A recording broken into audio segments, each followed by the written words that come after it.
अल्लाह के नबी साहबा के साथ बैठे हुए हैं, एक औरत आती है, अय अल्लाह के नबी इन्नी असब्तु ज़िना, मैंने ज़िना किया है, तहिरनी, मुझे पाक कर दीजिए। शादीशुदा औरत थी, जानती थी इस्लाम के अंदर शादीशुदा अगर मर्द या औरत ज़िना कर ले तो उसकी सज़ा क्या है, जानती थी कि जान मार दी जाएगी, कत्ल कर दी जाएगी। सब कुछ जानने के बावजूद वो अल्लाह के नबी के पास आती है, अय अल्लाह के नबी मैंने ज़िना किया है और मैं नहीं चाहती कि आखिरत में मुझे ज़िना की सज़ा दी जाए। अय अल्लाह के नबी मैं तौबा करना चाहती हूँ, मैं ज़िना की सज़ा लेना चाहती हूँ, मुझे सज़ा दे दीजिए, मुझे पाक कर दीजिए ताकि आखिरत में मुझे सज़ा न मिले। अल्लाह अकबर, कौन सी ताकत थी मेरे भाइयों जो वो उस औरत को अल्लाह के नबी की अदालत में लेकर के आती है।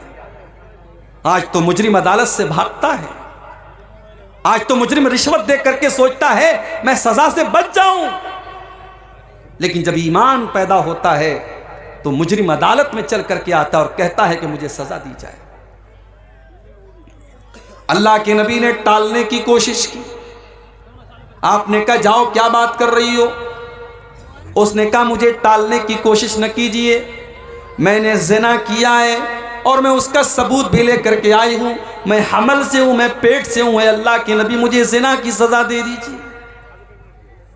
आपने कहा ठीक है जाओ, जाओ जब बच्चा पैदा हो तब आना, जाओ जब बच्चा पैदा हो तब आना, तुमको हम अभी सज़ा नहीं दे सकते। 9 महीने का टाइम दे दिया अल्लाह के नबी, 9 महीने का टाइम दे दिया। भाग सकती थी, कोई रिकॉर्ड नहीं रखा अल्लाह के नबी ने, कहीं नाम नहीं नोट किया, सहाबा को उसका नाम लिख करके नहीं दिया, उसको 9 महीने का मौका दे दिया, जा तू भाग सकती है तो भाग जा। 9 महीने गुजर गए, बच्चे का जन्म हुआ, बच्चे को गोद में लेकर के आती है, अय अल्लाह के नबी मैं वही औरत हूँ, मैं वही गामेदिया हूँ जो 9 महीने पहले आपके पास आई थी और आपसे ये कह रही थी कि मुझे ज़िना की सज़ा दे दीजिए, अय अल्लाह के नबी मुझे पाक कर दीजिए, मुझे ज़िना की सज़ा दे दीजिए। अल्लाह के नबी ने फरमाया तुम्हारा बच्चा भी छोटा है, माँ के दूध पर निर्भर है, जब तक ये बच्चा माँ का दूध पी रहा है तब तक हम तुम्हें ज़िना की सज़ा नहीं दे सकते। जब तुम्हारा बच्चा माँ का दूध छोड़ दे, जब रोटी खाने लगे तब तुम मेरे पास आना। अल्लाह के प्यारे नबी ने 2 साल का मौका उस औरत को और दे दिया कि अब अगर वो भागना चाहे तो भाग सकती है। अल्लाह के नबी उसको भूल जाएंगे, सहाबा उसको भूल जाएंगे।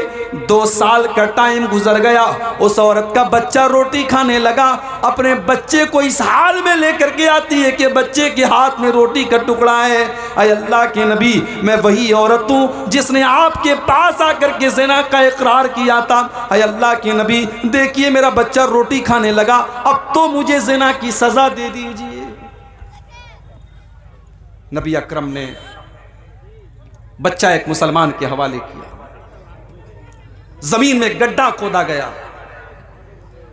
उस औरत का आधा धड़ गड्ढे में डाला गया, सहाबे किराम के हाथों में पत्थर दे दिए गए और पत्थरों से मार मार के उस औरत को खत्म किया। कभी आपने तसव्वुर किया है ज़िना की ये सजा?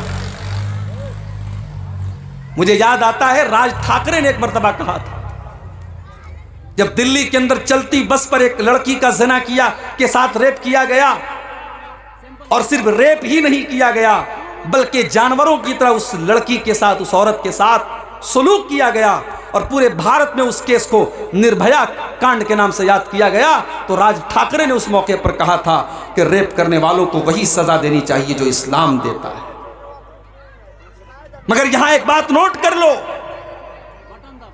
हमारे यहां जब रेप की बात आती है तो रेप का मतलब होता है बलात्कार, रेप का मतलब होता है जबरदस्ती किसी के साथ ताल्लुक कायम करना। मगर इस्लाम ये कहता है कि अगर एक मर्द और एक औरत इल्लीगल तरीके से, गैर कानूनी तरीके से अगर आपस की सहमति से भी ताल्लुक बनाते हैं तो वो भी रेप ही कहलाएगा, वो भी ज़िना ही कहलाएगा। ये अलग बात है कि हमारी अदालतों में अगर आपस में सहमति से ताल्लुक़ कायम होता है तो उसको रेप नहीं माना जाता है, मगर इस्लाम की नज़र में अगर बग़ैर शादी के और बग़ैर शरई तरीके के अगर मर्द व औरत का मिलन होता है तो वह ज़िना ही कहलाएगा, चाहे वो सहमति के ज़रिए हो चाहे वो ज़बरदस्ती हो, और दोनों को सज़ा दी जाए। हाँ, ज़बरदस्ती होगी तो रेप करने वाले को सजा मिलेगी, औरत को नहीं मिलेगी, लेकिन आपस की सहमति से हुआ है ज़िना तो दोनों को सजा मिलेगी। अगर कुंवारे लोग ज़िना करेंगे तो 100 कोड़े की सजा दी जाएगी और 1 साल के लिए शहर से निकाल दिया जाएगा, और अगर शादीशुदा मर्द और औरत ज़िना करेंगे तो इस्लामी कानून के अंदर सजा यह है कि उसको पत्थरों से मार मार के ख़त्म कर दिया जाए। जब उस औरत को ज़िना की सजा दी जा रही थी, हदीस के अल्फाज हैं, हजरत खालिद बिन वलीद रजी अल्लाह ताला अन्हु भी पत्थर मारने वालों में शामिल थे। जब उन्होंने पत्थर मारा तो उस औरत के खून के कुछ छींटे हजरत खालिद बिन वलीद के कपड़े पर आ गए। उनकी जुबान से कुछ नासेबा कलमात उस औरत के बारे में निकल गए कि कैसी नापाक औरत के खून के छींटे मेरे कपड़े पर आ गए। अल्लाह के प्यारे नबी के कानों में हजरत खालिद बिन वलीद के जुमले पड़ गए। आपने फरमाया, महलन या खालिद, ऐ खालिद खबरदार खबरदार, लक़द ताबत तौबतन लौ ताबा साहिब मुहसिन लगुफिर लहू। ऐ खालिद, इस औरत ने इतनी सच्ची तौबा की है, अगर कोई चोर, कोई डाकू, कोई लुटेरा भी अगर ये तौबा कर लेता तो अल्लाह उसको माफ़ कर देता। और एक हदीस के अल्फाज में यह है कि अगर मदीना के 70 गुनहगार भी ये तौबा कर लेते तो अल्लाह ताला 70 गुनहगारों की तौबा को कबूल कर लेता। इसने इतनी पावरफुल तौबा की है। गुनाह का होना ये बड़ी बात नहीं है, गुनाह के बाद इंसान तौबा कर ले ये बड़ी बात है। इसीलिए अल्लाह फरमाता है, वल्लज़ीना इज़ा फ़अलू फ़ाहिशतन, मेरे मुत्तकी बंदे तो वो हैं जब उनसे कोई गलत काम हो जाता है, औ ज़लमू अनफुसहुम, या वो अपनी जान के ऊपर जुल्म कर लेते हैं, ज़करुल्लाह, तो उनको अल्लाह याद आता है। गलत काम करने के टाइम अल्लाह का याद आना, अल्लाह का डर दिल में पैदा हो जाना, ये बहुत बड़ी बात है मेरे भाई।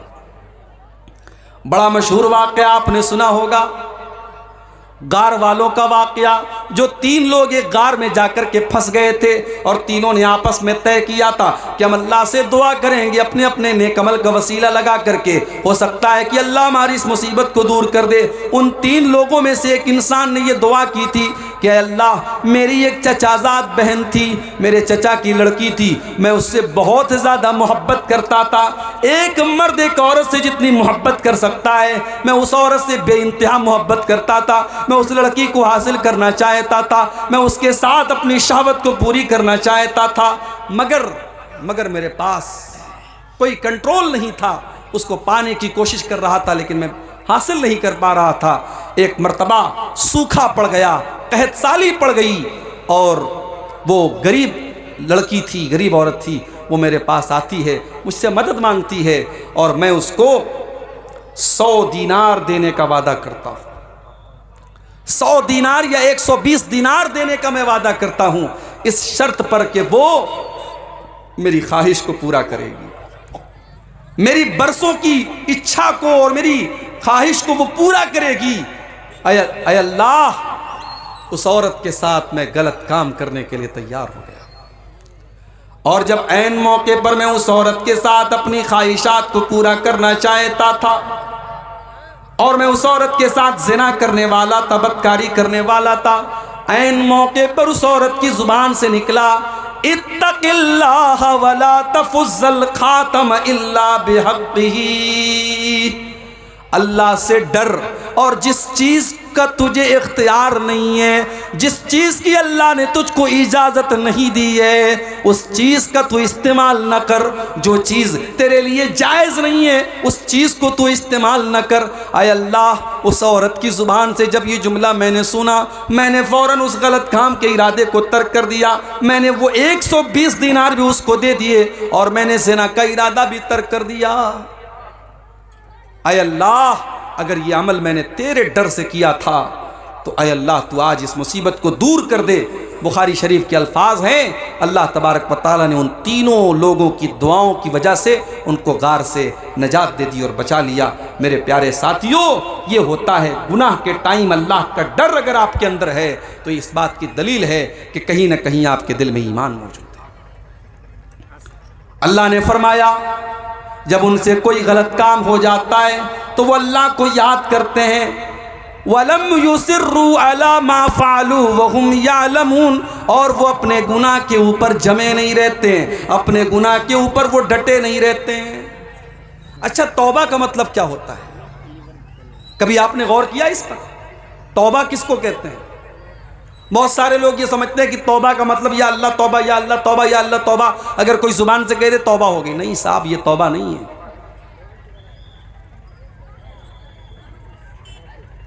ड्रीम 11 खेलना कैसा है और अगर जीत गए तो उसका इस्तेमाल कहां किया जाए? ड्रीम 11 और इस तरीके के जितने ऑनलाइन खेल हैं ये सब जुआ है, जुआ। ये सब जुआ है, सट्टाबाजी है और ये सब हराम है। अपनी कमाई को आप हराम मत कीजिए, बस इतना कहूंगा। हलाल के बहुत सारे रास्ते हैं, बिजनेस कीजिए, नौकरी कीजिए, मेहनत कीजिए। हलाल का 100 रुपया कमाइए, वो हराम के 1000 रुपये से बेहतर है। ये ड्रीम 11 वगैरह के ड्रीम के चक्कर में मत पड़िए। ये सब जुआ खिलाया जा रहा है नौजवानों को, ऑनलाइन जुआ खिलाया जा रहा है। पहले ऑफलाइन होता था, अब ऑनलाइन जुआ खिलाया जा रहा है।